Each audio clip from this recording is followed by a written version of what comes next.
Selanjutnya faedah mempelajari ilmu mantek. Faedahnya mempelajari ilmu mantek adalah ismatu dzihni anil khoto'i fil fikri. Menjaga hati dari kesalahan berpikir. Menjaga hati dari kesalahan berpikir. Nah, imannya wis tumancep, imannya telah mantap, imannya dalam, imannya telah kuat, maka berpikir tentang ilmu mantek tidak dipermasalahkan. Imannya kuat. Lah, faedah belajar ilmu mantek termasuk menjaga hati agar tidak keliru dalam berpikir.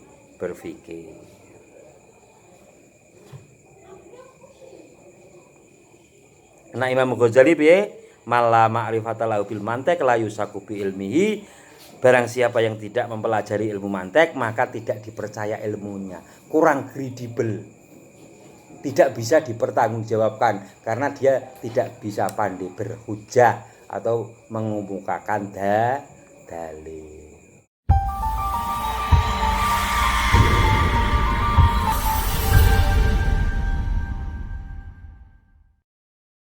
Al-Fatihah. A'udzubillahi minasyaitonir rajim. Bismillahirrahmanirrahim. Alhamdulillahirabbil alamin. Iyyaka na'budu wa iyyaka nasta'in. Shiratal ladzina an'amta 'alaihim. Bismillahirrahmanirrahim. Qala al-musannif rahimallahu ta'ala wa nafa'ani bihi wa bi ulumihi fid dharain amin. Bismillahirrahmanirrahim. Faslun utawi iki ana fasal suwiji fi jawazil istighali ing dalem wenange ketungkul bihi kelawan ilmu mantek. Fasal ini menerangkan tentang kebolehan memperdalam ilmu mantek. Kebolehan memperdalam ilmu mantek. Ilmu mantek adalah anak jabang dari ilmu filsafat. Memang terjadi banyak perbedaan dalam mempelajari ilmu mantek. Ilmu mantek yang bercampur dengan filsafat yang keliru, filsafat yang tersesat, filsafat yang tidak sesuai dengan hukum Islam. Ya, filsafat tentang ketuhanan sehingga bertentangan dengan usuluddin, dengan ilmu tauhid. Makanya orang yang mempelajari ilmu mantek ini diperhatikan betul syarat-syaratnya. Lah, Syekh Abdurrahman Al-Akhdari membahas ini tentang kebolehan memperdalam ilmu mantek. Wal khulfu fi jawazil istighali bihi ala salasatin aqwali fabnu solahi wa nawawi haroma wa qala qaumun yambahi ayu lama fal qulatul masyhuratus sahihah jawazu li kamilil qarihah umarisi sunnati wal kitabi liyahtadi bihi ila shawabi. Wal khulfu utai perbedaan atau persuwelayaan, pertentangan fi jawazil istighali ing dalem wenange ketungkul dalam kebolehan memperdalam bihi kelawan ilmu mantek. Bihi kelawan ilmu mantek ala salah sati ing atase telu ala salah sati akwalin ing atase telu pira-pira kaul. Ala salah sati akwalin ing atase telu pira-pira kaul. Ada 3 ucapan para ulama mengenai memperdalam ilmu mantek.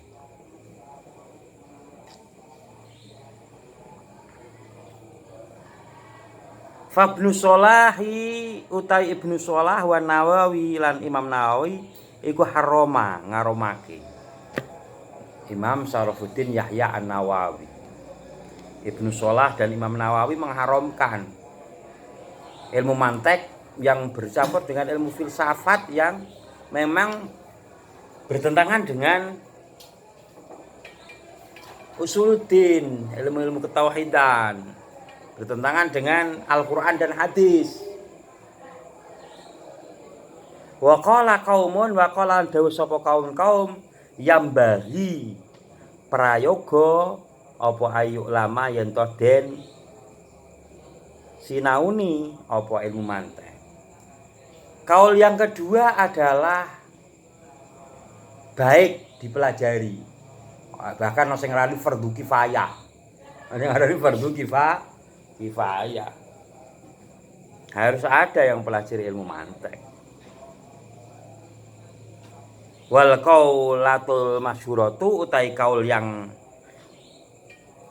wal qaulatu utai kaul al masyhuratu kang kuncara as-sahihatu kang sahih iku jawazuhu wenange ilmu mantek wenange istighal iku jawazuhu wenange istighal likamil qarihati kedue wong kang sempurna akale likamil qarihati kedue wong kang sempurna akale.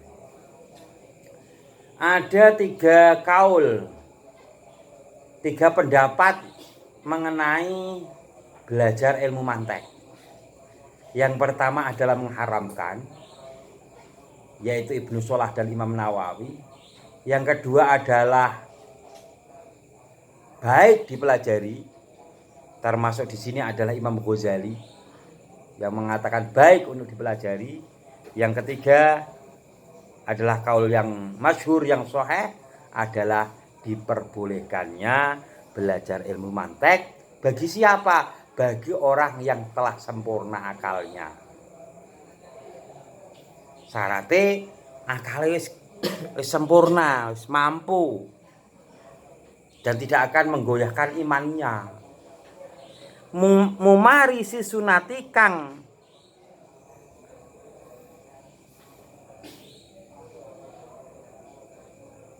ngerti hadis wal kitab lan Al-Qur'an.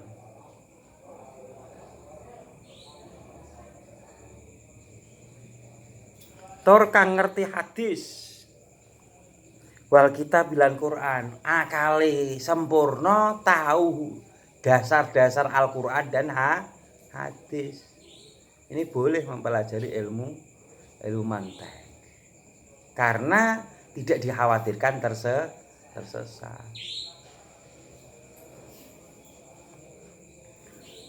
Banyak kaum yang dulu rame.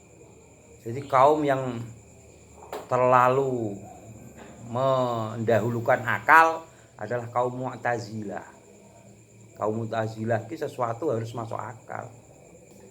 Padahal seperti kemarin, yang pertama adalah iman dulu. Walaupun hidayah dari kecil, bayi itu naluri dulu. Setelah dewasa panca indera normal. Cah bayi itu kan, cah bayi itu penglihatan setelah lahir, penglihatan kadang belum begitu bisa. Pendengaran juga kadang belum. Ucapan ya kadang urung iso ngomong, setahun urung iso ngomong. Ana ya, setahun urung iso tok ya. Lah setelah naluri nanti ning panca indera baru iki iso ngomong, iso ngambu, iso bisa mendengar, bisa melihat.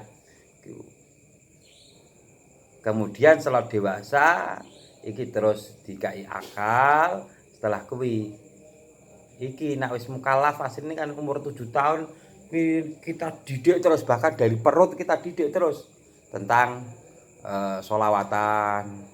Nalika bojone meteng arep kon ngrungokke sholawatan. Aja ndelok pemain bal akhire anak iki ireng kaya pemain bal. Ya. Sejak dalam kandungan wis dipelajari, wis nilai-nilai keislaman sudah ditanamkan. Ya. Lah setelah iman itu nomor siji iman. Jadi kok bisa naluri, panca indera, akal terus iman yang ada dalam hati. Setelah iman dalam hati terus kabeh sesuatu balik ning akal ya. Tafakkuru sa'atin afdhalu min ibadati sab'ina sanah. Berpikir 1 jam tafakkuru sa'atin afdhalu min ibadati sab'ina sanah. Berpikir 1 jam tafakkur. Nah wong tarekah ki ana jenenge muraqabah. Iki berpikir. Lah metode-metode ilmu mantak iki atau ilmu logika ini yang diperbolehkan bahkan menurut Imam Ghazali yang bagi atau baik sekali dipelajari. Bahkan ada yang menyatakan fardu kifayah. Belajar ilmu mantek atau ilmu logika. Walaupun ilmu mantek ini adalah bagian dari ilmu filsafat. Banyak filsuf karena filosofi ini Yunani sebelum Masehi seperti kemarin ana Aristoteles, Plato. Dan memang mereka juga oleh ulama-ulama Islam, pemikiran-pemikiran yang bertentangan dengan ilmu tauhid, bertentangan dengan Al-Qur'an dan hadis memang ditolak. Makanya ketika belajar ilmu ini harus dengan akal yang sehat, akal yang telah sempurna dan memahami Al-Qur'an dan hadis. Artinya sesuatu yang berlawanan dengan Al-Qur'an dan hadis kita tolak. Ilmu filsafat itu ilmu yang membahas tentang al-falsafah atau al-falsafah, ilmun yubahasu fi an ahwalil mawjudati ala ma hiya alaihi fi nafsil amri biqadri taqatil basyariyah. Ilmu yang mempelajari tentang pencarian makna dari berbagai macam hal. Ilmu tentang pencarian makna dari berbagai macam hal yang ada sebagaimana adanya dalam wujudnya sesuai kemampuan manusia. Engel ini kan definisine wae engel kok. Intinya ngene, ilmu tentang pencarian makna dari berbagai macam hal. Wis titik. Iku sing penak iku, ilmu tentang pencarian makna dari berbagai macam hal. Tentang makna berbagai macam hal. Ana sing ngarani iki ilmu filsafat, dadi wonge pemikir. Ya.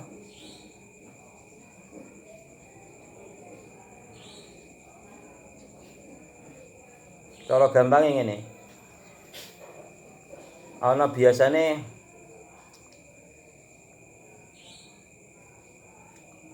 ana godhong umpama, ana godhong.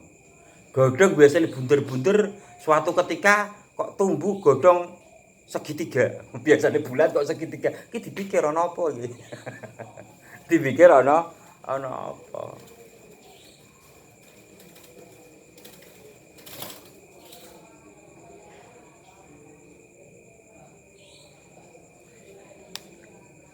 Lah sing mungkar itu mengenai tentang ketuhanan. Tentang ketuhanan ngaguni juz'iyah, sifat-sifatnya pangeran juz'iyah. Ana ya basor. Sifat Allah yang namanya basor. Melihatnya manusia kan manusia kan dari satu sisi ya. Sisi kene burine rak waro. Lah nek pangeran ki ihatah wa syumul. Secara ihatah wa syumul, secara keseluruhan. Bahkan Allah ini mampu melihat ya semut kecil hitam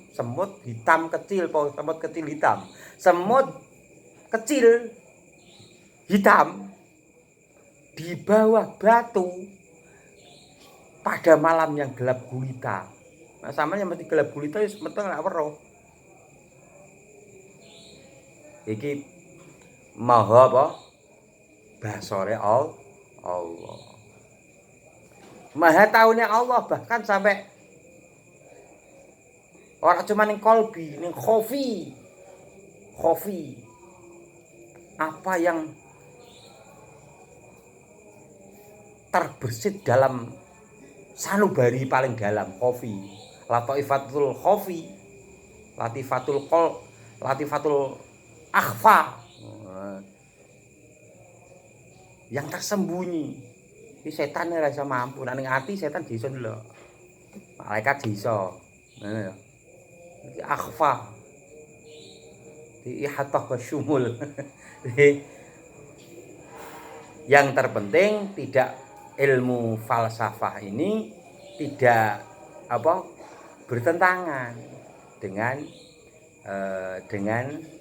Al-Qur'an dan hadis. Yang tidak diperbolehkan para ulama adalah ilmu mantek yang bercampur dengan filsafat yang tersesat.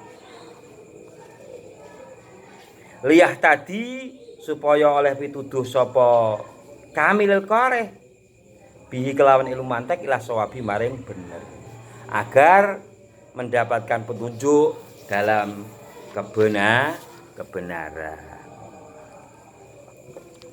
Hukum mempelajari ilmu mantek yang bercampur dengan ilmu filsafat yang menyimpang, ilmu filsafat yang tidak sesuai dengan ajaran agama, tidak sesuai dengan Al-Qur'an dan hadis. Ditambahi ngono. Ora semua filsafat ya. Filsafat yang tidak sesuai dengan Al-Qur'an dan hadis, tidak sesuai dengan ilmu usuluddin, tidak sesuai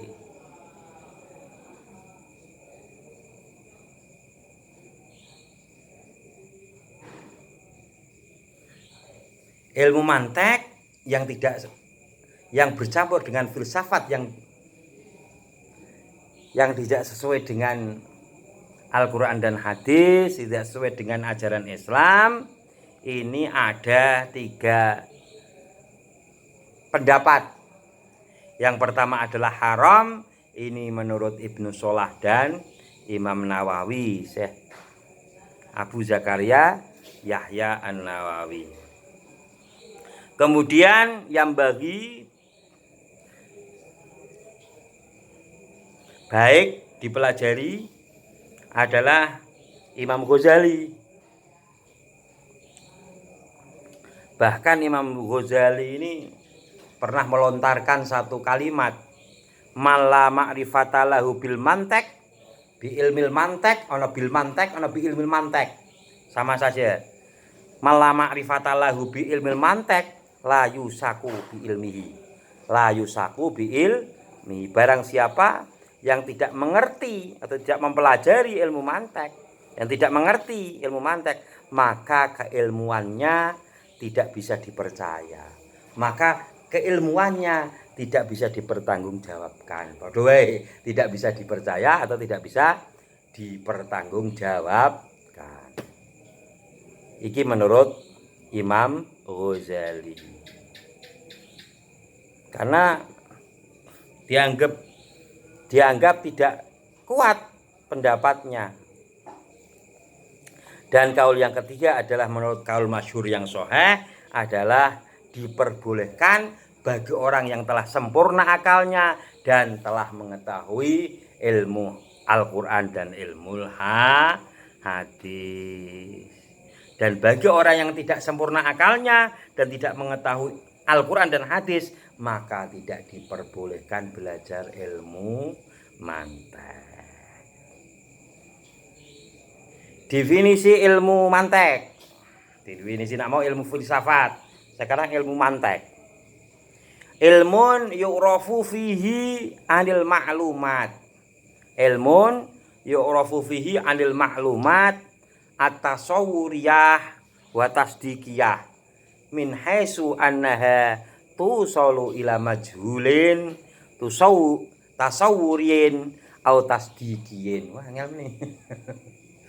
Ilmun yu'rafu fihi anil ma'lumat atasawuriyah wa tasdiqiyah.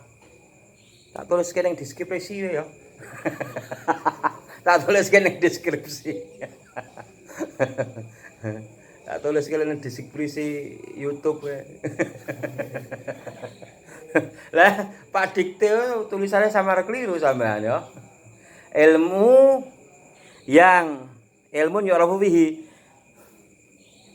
Ilmu mantek adalah ilmu yang mempelajari tentang sesuatu yang telah diketahui gambaran dan pembenarannya. Tasawurin dan tasdikin. Sekira ia bisa mendatangkan kepada sesuatu yang majhul gambarannya dan pembenarannya. Jadi diketahui gambarannya tasawure dan tasdiknya dan sekiranya diketahui majhulnya. Jadi diwolak-walik cara gampangnya, ayo diwolak-walik lah. Manusia yang mengikuti perut ke bawah ini lebih jelek daripada hewan. Perut ke bawah, ane nuruti weteng karo ngisor weteng. Iki kaya pitik. Iki kaya wedhus. Ya. Pitik anane mangan turu ngising majani. Ngising ngajani. Wis ngono ora? Kuwi lah akan tetapi apabila sing perut ke atas iki kok baik iso mampu mengatur sing perut ke bawah ini dadi apik. Lah nek kok sing atas ini kalah dengan perut yang bawah jadi ora iso berpikir. Ane ya kaya kewan. Kadang manusia itu lebih baik dari malaikat dan lebih jelek dari hewan. Iki jenenge manungsa. Manusia itu bisa lebih baik daripada malaikat dan bisa lebih jelek daripada hewan. Lah kaya kewan, anak itu mbake dhewe kan kaya kewan. Ya. Lebih jelek lagi, kewan rak ngerti. Wong rak ngerti kok makne kewan ya. Hewan. Beda karo malaikat. Malaikat kenapa kok lebih baik manusia apabila manusia itu seseorang yang baik? Karena malaikat tidak diberikan nafsu. Manusia diberi nafsu.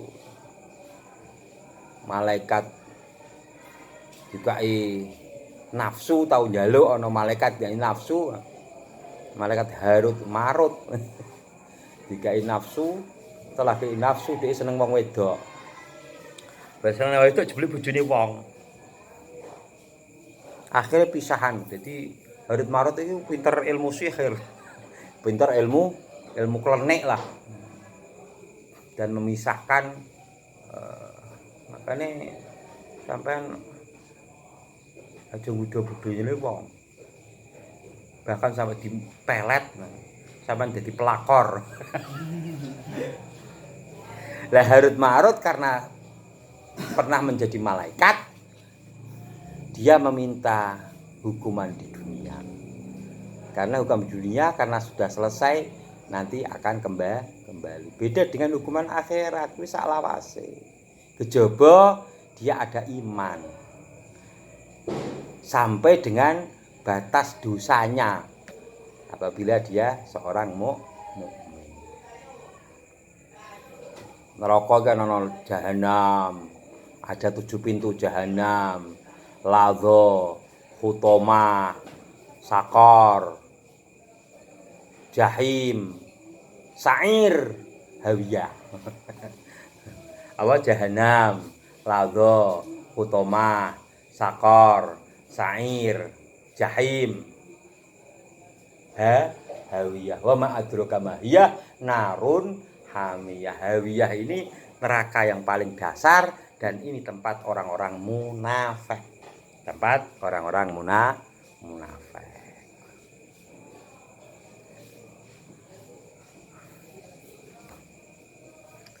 Perkara di atas perut, di atas pusar, berarti hati dan pikiran, harus mampu mengalahkan perkara yang di bawah pusar, perut dan bawah perut.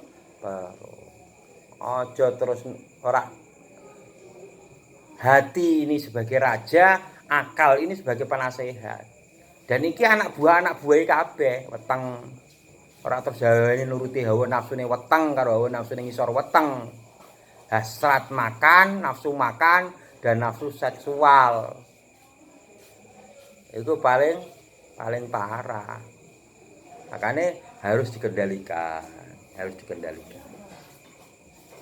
Bismillahirrahmanirrahim. Ada lagi yang mendefinisikan ilmu mantek adalah ilmu tentang definisi, ilmu tentang takrif, ilmu tentang dalil atau hujah, argumentasi. Berdasarkan akal sehat, mendefinisikan sesuatu, mentakrifi sesuatu, menjadi argumentasi, menjadi hujah, menjadi dalil dengan landasan akal sehat dalam rangka menuju jalan kebenaran dalam dunia keilmuan. Ilmu mantek iki definisine lombok iki piye sih? Definisi lombok. Lombok adalah sesuatu yang memedaskan.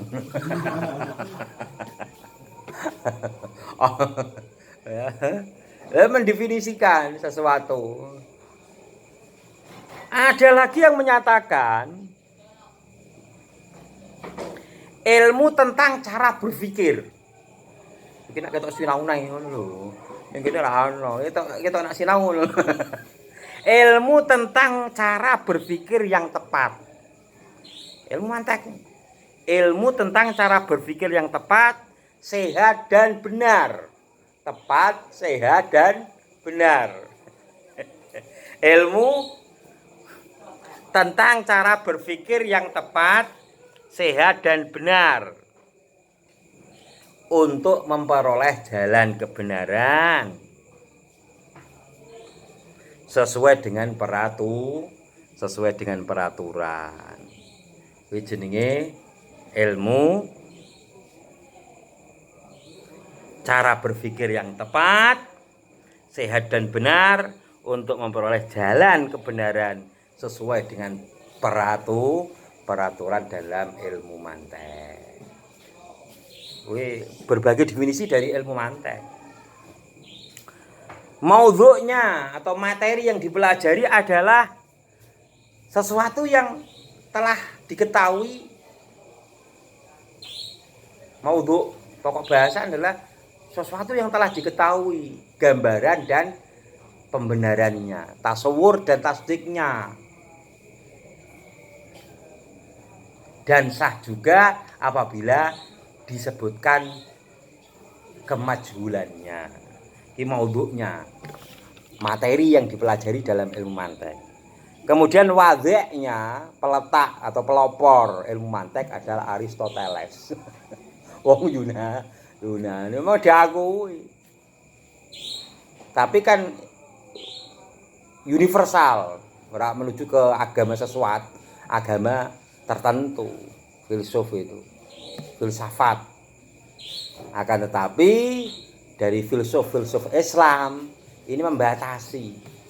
Apabila ilmu mantek ini murni masih dalam koridor keislaman, tidak bertentangan dengan Al-Quran dan hadis, tidak bertentangan dengan ilmu tauhid usuluddin, ini tidak apa-apa dipelajari. Asalkan yang belajar ini telah mampu, akalnya telah sempurna, akal iki sehat, ora gampang mumetan, berpikir ngene sithik waduh ora kuat, dan dia juga memahami Al-Quran dan hadis. Itu persyaratan.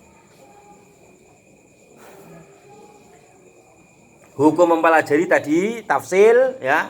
Ada yang hukum mempelajari ilmu mantek, tafsil.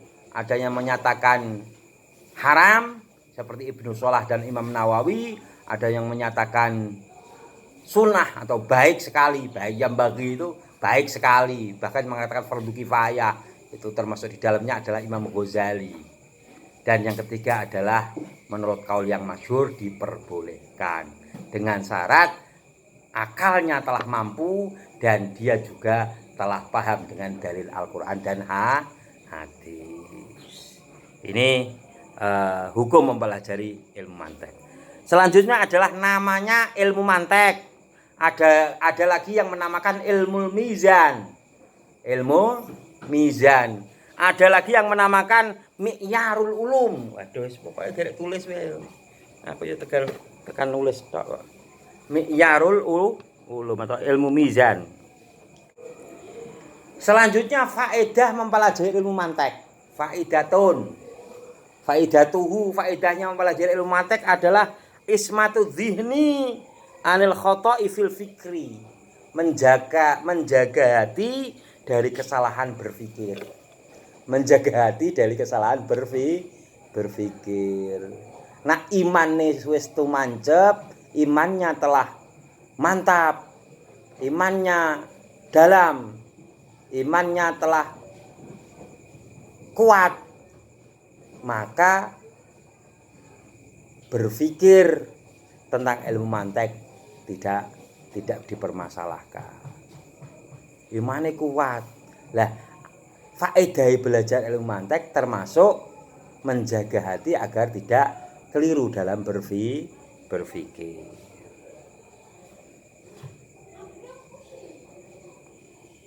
Nah, Imam Ghazali piye? Mala ma'rifata lahu bil mantek la yusaku bi ilmihi.